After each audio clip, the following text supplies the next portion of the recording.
نحمده ونصلي على رسوله الكريم اما بعد فاعوذ بالله من الشيطان الرجيم بسم الله الرحمن الرحيم الاشیاء التي لا يجوز فعلها في الصوم، وہ امور جو روزے کی حالت میں جائز نہیں، یعنی روزے کی حالت میں کچھ کام نہیں کرنے چاہیے کیونکہ ان کے کرنے سے انسان کا روزہ خراب ہوتا ہے۔ غیبت کرنا، جھوٹ بولنا، گالی دینا، لڑائی جھگڑا کرنا روزے کی حالت میں بدرجہ اولا ناجائز ہے۔ عن ابی ہریرہ رضی اللہ عنہ قال قال رسول اللہ صلی اللہ علیہ وسلم من لم يدع قول الزور والعمل به فليس للہ حاجۃ فی ان يدع طعامه وشرابه رواہ البخاری۔ حضرت ابو ہریرہ رضی اللہ عنہ سے روایت ہے، نبی اکرم صلی اللہ علیہ وسلم نے فرمایا، جو شخص روزہ رکھ کر جھوٹ بولنا اور اس پر عمل کرنا ترک نہ کرے، یعنی چھوڑے نہیں، تو اللہ تعالیٰ کو اس بات کی کوئی حاجت نہیں کہ وہ کھانا پینا چھوڑ دے۔ اسے بخاری نے روایت کیا ہے۔ یعنی روزہ صرف حلال کھانے پینے سے بچنے کا نام نہیں، بلکہ روزہ حرام باتوں سے بھی بچنے کا نام ہے، کیونکہ جس طرح کوئی چیز کھانے سے روزے کو نقصان پہنچتا ہے، اسی طرح غلط باتیں کرنے سے، اور جن میں خاص طور پر جھوٹ اور گالی اور لڑائی جھگڑا جو ہے وہ انسان کے روزے کو نقصان دیتے ہیں۔ تو ان تمام امور سے بچنے کی ضرورت ہے، اور روزے کا تو اصل مقصد ہی یہی ہے کہ انسان ان چیزوں سے پرہیز کرے اور ان چیزوں سے بچنے کی پریکٹس کرے۔ عن ابی ہریرہ قال قال رسول اللہ صلی اللہ علیہ وسلم الصیام جنۃ واذا کان یوم صوم احدکم فلا یرفث ولا یسخب فان سابہ احد او قاتلہ فلیقل انی امرؤ صائم، رواہ البخاری۔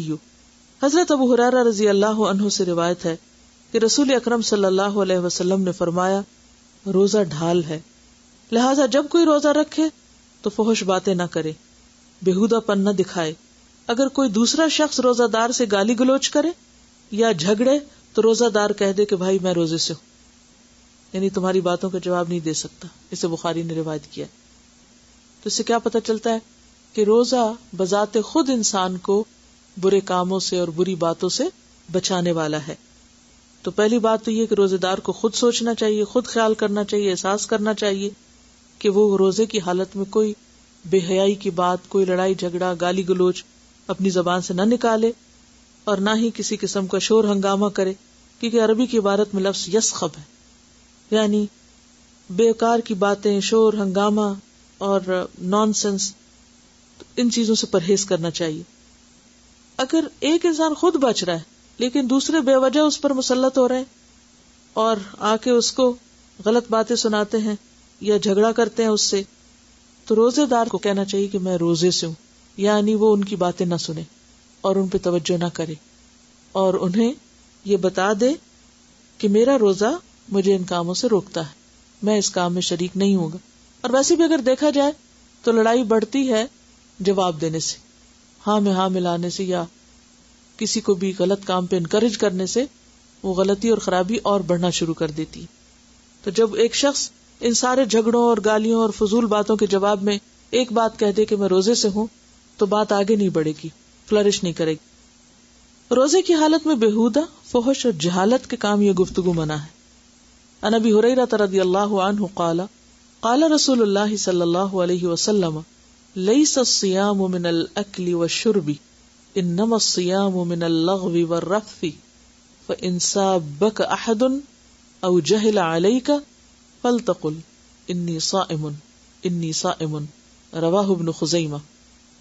حضرت ابو ہریرہ رضی اللہ عنہ کہتے ہیں کہ رسول اللہ صلی اللہ علیہ وسلم نے فرمایا، روزہ کھانے پینے سے رکنے کا نام نہیں بلکہ بےہودہ اور فحش کاموں سے رکنے کا نام ہے، لہذا اگر روزہ دار سے کوئی گالی گلوچ کرے یا جہالت سے پیش آئے تو اسے کہہ دینا چاہیے کہ میں روزے سے ہوں، یعنی میں تمہاری باتوں کا جواب نہیں دوں گا۔ اسے ابن خزیمہ نے روایت کیا ہے۔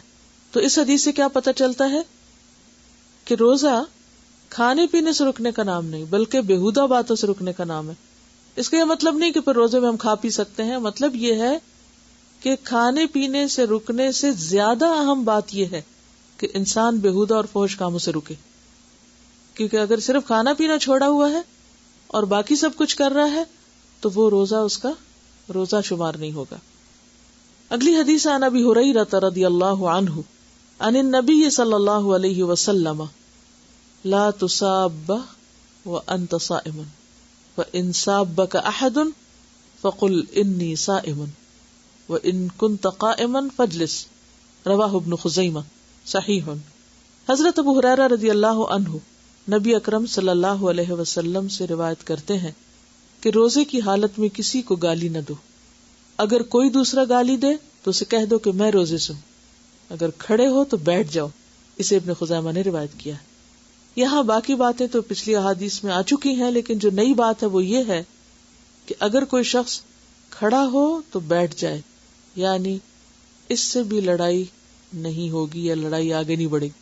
عام طور پہ کیا ہوتا ہے، اگر ایک شخص دوسرے کچھ برا بھلا کہتا ہے تو لڑنے کے لیے اس کو اٹھنا پڑتا ہے اور اٹھ کے آگے بڑھے گا. اور اگر کوئی شخص کھڑا ہے اور لڑائی شروع ہو جائے تو اور وہ بیٹھ جائے تو پھر لڑ نہیں سکے گا، یعنی اس سے آگے لڑائی رک جائے گی. اور ویسے بھی پوزیشن تبدیل کرنا غصے کی حالت میں انسان کے غصے کو کم کرتا ہے. کچھ اور چیزیں بھی ہیں جو روزے کی حالت میں انسان کے روزے کو نقصان دیتی ہیں. اس میں حدیث ہے اس بارے میں کہ جو روزہ دار اپنی شہوت پر قابو نہ رکھتا ہو اس کے لیے بیوی کا بوسہ لینا جائز نہیں. عن عائشہ رضی اللہ عنہا قالت کان رسول اللہ صلی اللہ علیہ وسلم یقبل ویباشر وهو صائم وکان املککم لاربہ. رواہ البخاری. حضرت عائشہ فرماتی ہیں کہ نبی صلی اللہ علیہ وسلم روزے کی حالت میں بوسہ لیتے، بغل گیر ہوتے، لیکن وہ اپنی شہوت پر سب سے زیادہ قابو پانے والے تھے. اسے بخاری نے روایت کیا. تو اس سے کیا پتہ چلتا ہے کہ روزے کی حالت میں اگرچہ اس کی رخصت ہے، لیکن اگر انسان کو یہ احساس ہو کہ ایسی کسی چیز سے اس کے روزے کو خلل ہو سکتا ہے تو پھر وہ اس سے اجتناب کرے. کیونکہ یہاں حضرت عائشہ یہ فرماتی ہیں کہ نبی صلی اللہ علیہ وسلم سب سے زیادہ تم میں سے اپنی شہوت پر قابو پانے والے تھے. اگلی حدیث ہے عن ابی ہریرہ ان رجلا سأل النبی صلی اللہ علیہ وسلم عن المباشرة للصائم فرخص له واتاه آخر فسأله فنهاه فإذا الذي رخص له شيخ والذي نهاه شاب. رواہ ابو داود. حدیث حسن. حضرت ابو ہریرہ رضی اللہ عنہ سے روایت ہے کہ ایک آدمی نے نبی اکرم صلی اللہ علیہ وسلم سے روزے کی حالت میں بیوی سے بغل گیر ہونے کے بارے میں سوال کیا. نبی اکرم صلی اللہ علیہ وسلم نے اسے اجازت دے دی. پھر ایک اور آدمی آیا، اس نے وہی سوال پوچھا، آپ نے اس کو منع کر دیا. حضرت ابو ہریرہ کہتے ہیں کہ جس کو آپ نے اجازت دی وہ بوڑھا تھا اور جسے آپ نے منع کیا وہ جوان تھا. اسے ابو داؤد نے روایت کیا. یعنی بہت سی چیزیں مختلف لوگوں کے حالات کی مناسبت سے آپ نے کی. ہر ایک کے لیے ایک قانون نہیں. اس میں وہ شخص جو اپنی شہوت پہ قابو رکھ سکتا تھا اس کو اس کی رخصت دے دی، اور جو نہیں رکھ سکتا تھا اس کو اس کی اجازت نہیں دی. تو دونوں حدیثوں سے پتہ ہی چلتا ہے کہ اصل چیز روزے کی حرمت کا لحاظ رکھنا ہے، روزے کی حفاظت کرنا ہے. اگر کوئی بھی چیز اس کو نقصان دینے والی ہو تو اس میں کوئی انسان مفتی نہیں، انسان کا اپنا دل مفتی ہے، اور اپنے دل سے اور اپنے آپ سے پوچھنا چاہیے کہ وہ کیا کرے. کیونکہ اصل چیز اس مقصد کو پورا کرنا ہے جو کہ روزے کا تقاضا ہے، یعنی روزے کی حفاظت یا ان چیزوں سے بچنا جو روزے کو نقصان دینے والی ہے. اگلی حدیث ہے کہ روزے کی حالت میں کلی کرتے وقت ناک میں اس طرح پانی ڈالنا جائز نہیں کہ حلق تک پہنچنے کا اندیشہ ہو. ان لقیت ابن صبرۃ عن ابیہ رضی اللہ عنہ قال قلت یا رسول اللہ صلی اللہ علیہ وسلم اخبرنی عن الوضوء قال اسبغ الوضوء وخلل بین الاصابع وبالغ فی الاستنشاق الا ان تکون صائما. رواہ ابو داود والترمذی صحیح. حضرت لقیت بن صبرہ اپنے باپ رضی اللہ عنہ سے روایت کرتے ہیں کہ میں نے کہا یا رسول اللہ صلی اللہ علیہ وسلم وضو کے بارے میں مجھے کچھ بتائیے. نبی اکرم صلی اللہ علیہ وسلم نے فرمایا وضو پورا کرو، انگلیوں کے درمیان خلال کرو اور ناک میں اچھی طرح پانی ڈالو، لیکن اگر روزہ ہو تو پھر ایسا نہ کرو. اسے ابو داؤد اور ترمذی نے روایت کیا ہے. تو اس حدیث سے ہمیں یہ پتہ چلتا ہے کہ روزے کی حالت میں اگر کسی بھی وجہ سے پانی حلق کے نیچے اترے تو اس سے روزہ ختم ہو جاتا ہے.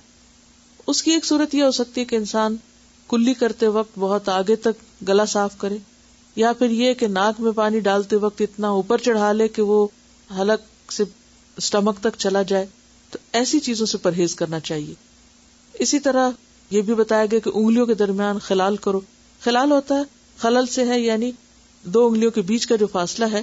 بعض اوقات اس میں اگر صحیح طور پر وضو نہ کیا جائے یا ہاتھ مل کے نہ دھوئے جائیں تو ان کے درمیان جگہ خشک رہنے کا اندیشہ ہے.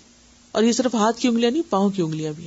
تو پاؤں کی انگلیوں کے درمیان بھی خلال کرنا چاہیے تاکہ کوئی جگہ خشک نہ رہے. اسی طرح بعض اوقات ہاتھ کی انگلی وغیرہ پر کوئی انگوٹھی وغیرہ پہنی ہوتی ہے تو اس کو بھی ہلانا جلانا چاہیے تاکہ جگہ جو دھونے کی ہے وہ دھل جائے، خشک نہ رہے. اور پھر آپ نے یہ بتایا کہ ناک میں اچھی طرح پانی ڈالو، لیکن اگر روزہ ہو تو پھر ایسا نہ کرو، یعنی پھر سامنے سے ہی کر لو. تو اس سے یہ بات بھی پتہ چلتی ہے کہ ناک میں جو پانی ڈالنا ہے وہ کافی اوپر تک چڑھانا چاہیے. صحت کے لیے بھی عمل بہت ضروری ہے، اور جو وضو کا اہتمام ہے اور پورا وضو جسے کہتے ہیں اس کے لیے بھی امپورٹنٹ ہے. اور ویسے بھی تجربے کی بات ہے کہ اگر زکام شروع ہو اور اس وقت انسان اگر ناک میں خوب اوپر تک پانی چڑھائے تو کئی دفعہ ایسا کرنے سے اول تو زکام ہوتا نہیں، اور اگر ہو تو اس میں جلد آرام آ جاتا ہے، کیونکہ یہ ایک طرح سے ناک کی مکمل صفائی اور ایکسرسائز بھی ہے. الاشیاء التي تفسد الصوم، روزے کو فاسد کرنے یا توڑنے والے امور. روزہ کے دوران جمع کرنے سے روزہ باطل ہو جاتا ہے، اس پر کفارہ بھی ہے، قضا بھی ہے. روزے کا کفارہ ایک غلام آزاد کرنا ہے، یا 2 ماہ کے مسلسل روزے رکھنا ہے، یا 60 محتاجوں کا کھانا کھلانا ہے. عن ابی ہریرہ رضی اللہ عنہ قال بینما نحن جلوس عند النبی صلی اللہ علیہ وسلم اذ جاءه رجل فقال یا رسول اللہ صلی اللہ علیہ وسلم ہلکت. قال ما لک؟ قال وقعت على امرأتي وانا صائم. فقال رسول اللہ صلی اللہ علیہ وسلم هل تجد رقبة تعتقها؟ قال لا. قال فهل تستطيع ان تصوم شهرين متتابعين؟ قال لا. قال فهل تجد اطعام 60 مسكينا؟ قال لا. قال اجلس. فمكث عند النبي صلى الله عليه وسلم فبينا نحن على ذلك أتي النبي صلى الله عليه وسلم بعرق فيها تمر والعرق المكتل الضخم. قال أين السائل؟ فقال أنا. قال خذ هذا فتصدق به. فقال الرجل على أفقر مني يا رسول الله صلى الله عليه وسلم؟ فوالله ما بين لابتيها يريد الحرتين أهل بيت أفقر من أهل بيتي. فضحك النبي صلى الله عليه وسلم حتى بدت انیابه ثم قال اطعمه اهلك. متفق علیہ. حضرت ابو ہریرہ رضی اللہ عنہ سے روایت ہے کہ ہم نبی اکرم صلی اللہ علیہ وسلم کے پاس بیٹھے تھے کہ ایک صحابی آئے اور کہنے لگے یا رسول اللہ صلی اللہ علیہ وسلم میں ہلاک ہو گیا. نبی اکرم صلی اللہ علیہ وسلم نے پوچھا کیا بات ہے؟ اس نے کہا میں روزے کی حالت میں بیوی سے صحبت کر بیٹھا ہوں. رسول اللہ صلی اللہ علیہ وسلم نے پوچھا کیا تو ایک غلام آزاد کر سکتا ہے؟ اس نے کہا نہیں. نبی اکرم صلی اللہ علیہ وسلم نے پھر دریافت کیا کیا 2 ماہ کے مسلسل روزے رکھ سکتے ہو؟ اس نے کہا نہیں. نبی اکرم صلی اللہ علیہ وسلم نے پھر پوچھا کیا 60 مسکینوں کو کھانا کھلا سکتے ہو؟ اس نے عرض کیا نہیں. نبی اکرم صلی اللہ علیہ وسلم نے فرمایا اچھا بیٹھ جاؤ. نبی اکرم صلی اللہ علیہ وسلم تھوڑی دیر رکے. ہم بھی اسی حالت میں بیٹھے تھے کہ نبی اکرم صلی اللہ علیہ وسلم کی خدمت میں کھجور کا ایک عرق لایا گیا. عرق بڑے ٹوکرے کو کہا جاتا ہے. نبی صلی اللہ علیہ وسلم نے فرمایا مسئلہ پوچھنے والا کہاں ہے؟ اس نے عرض کیا میں حاضر ہوں. نبی اکرم صلی اللہ علیہ وسلم نے فرمایا یہ کھجوریں لے جاؤ اور صدقہ کر دو. اس نے عرض کیا یا رسول اللہ صلی اللہ علیہ وسلم کیا صدقہ اپنے سے زیادہ محتاج لوگوں کو دوں؟ واللہ مدینہ کی ساری آبادی میں کوئی گھر میرے گھر سے زیادہ محتاج نہیں. رسول اللہ صلی اللہ علیہ وسلم ہنس دیے یہاں تک کہ نبی اکرم صلی اللہ علیہ وسلم کی ڈاڑیں نظر آنے لگی. نبی اکرم صلی اللہ علیہ وسلم نے فرمایا اچھا جاؤ اپنے گھر والوں کو ہی کھلا دو. اسے بخاری اور مسلم نے روایت کیا ہے. یہ ہے اسلام کا حسن اور اسلام کی رعایت. اب اس میں آپ دیکھیے کہ جو بات پتہ چل رہی ہے وہ یہ ہے کہ انسانی کمزوری یا انسانی بھول چوک کی وجہ سے اگر انسان سے ایسا کوئی گناہ ہو جائے تو پھر اس کا کفارہ ادا کرے. اور کفارے میں کیا ہے؟ غلام آزاد. اگر غلام نہیں تو پھر اس کے بعد 2 ماہ کے روزے. اور اس میں انسان یہ نہیں کہ مستی سے صرف کہ نہیں مجھ سے روزے نہیں رکھے جاتے، نہیں، یہ دیکھا جائے گا کہ اس کی صحت اور اس کی جسمانی حالت کیسی ہے. اگر کوئی 1 مہینہ رمضان کے روزے رکھ سکتا ہے تو وہ 2 بھی رکھ سکتا ہے. تو یعنی جو شخص رمضان کے روزے رکھ لے تو پھر اس کا مطلب یہ ہے کہ وہ اس قابل ہے. اور اگر کوئی بیمار ہے یا معذور ہے اور وہ روزے نہیں رکھ سکتا تو پھر وہ 60 مسکینوں کو کھانا کھلائے گا. اور اگر کوئی غریب ہے اور وہ نہیں کھلا سکتا تو پھر اس کو کچھ دیا جائے گا کہ وہ آگے کسی کو کھلا سکے. اب آپ نے یہ نہیں کہا اچھا پھر جاؤ تم کچھ بھی نہ کرو، کہا بیٹھ جاؤ. اور بٹھایا کس لیے؟ کہ کوئی اس کی مدد کی جائے تاکہ وہ اپنا کفارہ ادا کر سکے. کیونکہ روزے کی عبادت اتنی اہم عبادت ہے کہ یہ نہیں کہ ایسے انسان جان بوجھ کے توڑ دے، اس کو مذاق میں توڑ دے یا کسی وجہ سے یا مستی میں، اور پھر اس کے بعد کہ نہیں وہ تو فلاں صحابی نے ایسا کیا تھا، انہوں نے کچھ بھی نہیں کیا تھا تو میں بھی کچھ نہیں کر. نہیں، اس سب کے پیچھے وجہ ہے کیونکہ انتہائی فقیر شخص تھا، لہٰذا غلام کہاں سے آزاد کرتا، کھانے کو نہیں ملتا تھا، اتنا کمزور ہوگا کہ 2 مہینے کے روزے بھی نہیں رکھ سکتا تھا. اور پھر 60 مسکینوں کو کھانا کہاں سے کھلاتا جس کے اپنے گھر کھانا نہیں. لیکن پھر ایسے شخص کے لیے کیا کیا جائے کہ دوسرے اس کی مدد کریں تاکہ وہ اپنا کفارہ ادا کرے. اور پھر جب کفارہ ادا کرنے کے لیے اس کو مال دیا گیا، کھجوریں دی گئی اور اسے کہا گیا کہ اب اس کو غریبوں پہ یا فقیروں پہ تقسیم کرو، تو اتفاق یہ تھا کہ سب سے زیادہ فقیر بھی وہ خود ہی تھا، اس کے گھر والے. تو پھر آپ صلی اللہ علیہ وسلم نے اس کے گھر والوں کے لیے ہی وہ کھجوریں، یعنی کفارت اس مرد کو خود دینا تھا نا، فقیر بچے تھے یا گھر والے تھے، تو اس لیے اسی کے گھر والوں کو وہ کفارے کا مال دلوا دیا گیا. پھر اس کے بعد ایک اور حدیث ہے ان سعید ابن المسیب رحمہ اللہ، کیونکہ یہ تابعی ہے. قال جاء رجل الى النبي صلی اللہ علیہ وسلم قال انی افطرت یوما من رمضان فقال له النبي صلی اللہ علیہ وسلم تصدق واستغفر اللہ وصم یوما مکانہ. رواہ ابن ابی شیبۃ فی المصنف. حضرت سعید بن مسیب کہتے ہیں ایک آدمی نبی اکرم صلی اللہ علیہ وسلم کے پاس آیا اور کہا میں نے رمضان کا روزہ توڑ دیا ہے. نبی اکرم صلی اللہ علیہ وسلم نے اسے فرمایا صدقہ کر، اللہ تعالیٰ سے معافی مانگ اور روزے کی قضا ادا کر. اسے ابن ابی شیبہ نے مصنف میں روایت کیا، کتاب کا نام مصنف. آج بھی اگر کوئی شخص ایسی صورتحال سے دوچار ہو اور تینوں کاموں میں سے کسی ایک کی بھی قدرت نہ رکھتا ہو تو اسے حسب استطاعت صدقہ کر دینا چاہیے، یعنی پھر جو میسر ہو. یعنی اگر کسی کے پاس کچھ بھی مال نہیں اور 60 مسکینوں کو کھانا نہیں کھلا سکتا تو جتنا بھی ہے جو بھی ہے وہ صدقہ کرے اور استغفار کرے اور روزے کی قضا رکھے. لیکن جب تینوں میں سے کسی ایک کام کی بھی استطاعت حاصل ہو جائے تو کفارہ ادا کرنا لازمی ہوگا. قصداً قے کرنے سے روزہ ٹوٹ جاتا ہے اور اس پر قضا واجب ہے. خود بخود قے آنے سے روزہ نہیں ٹوٹتا. عن ابی ہریرہ قال قال رسول اللہ صلی اللہ علیہ وسلم من ذرعہ قیع وهو صائم فلیس علیہ قضاء وان استقاء فلیقض. رواہ ابو داؤد وابن ماجہ. ابو ہریرہ رضی اللہ عنہ کہتے ہیں رسول اللہ صلی اللہ علیہ وسلم نے فرمایا جس روزہ دار کو خود بخود قے آئے اس پر قضا نہیں ہے، البتہ جو روزہ دار قصداً قے لائے یعنی حلق میں کوئی بھی چیز ڈال کے وہ قضا روزہ رکھے. اسے ابو داؤد اور ابن ماجہ نے روایت کیا. قصداً قے کرنے سے روزہ ٹوٹ جاتا ہے اور اس پر قضا واجب ہے. یعنی اس طرح اگر کسی کا روزہ ٹوٹ گیا تو اس پر کفارہ نہیں بلکہ صرف قضا ہے. حیض یا نفاس شروع ہونے سے عورت کا روزہ ٹوٹ جاتا ہے، روزے کی قضا ہے، نماز کی نہیں. عن ابی سعید الخدری قال قال النبی صلی اللہ علیہ وسلم الیس اذا حاضت لم تصلی ولم تصن فذلک من نقصان دینہا. رواہ البخاری. حضرت ابو سعید خدری کہتے ہیں نبی اکرم صلی اللہ علیہ وسلم نے فرمایا کیا ایسا نہیں ہے کہ عورت جب حائضہ ہو جاتی ہے تو نہ نماز پڑھ سکتی ہے نہ روزہ رکھ سکتی ہے، اور عورتوں کے دین میں کمی کی یہی وجہ ہے. اسے بخاری نے روایت کیا.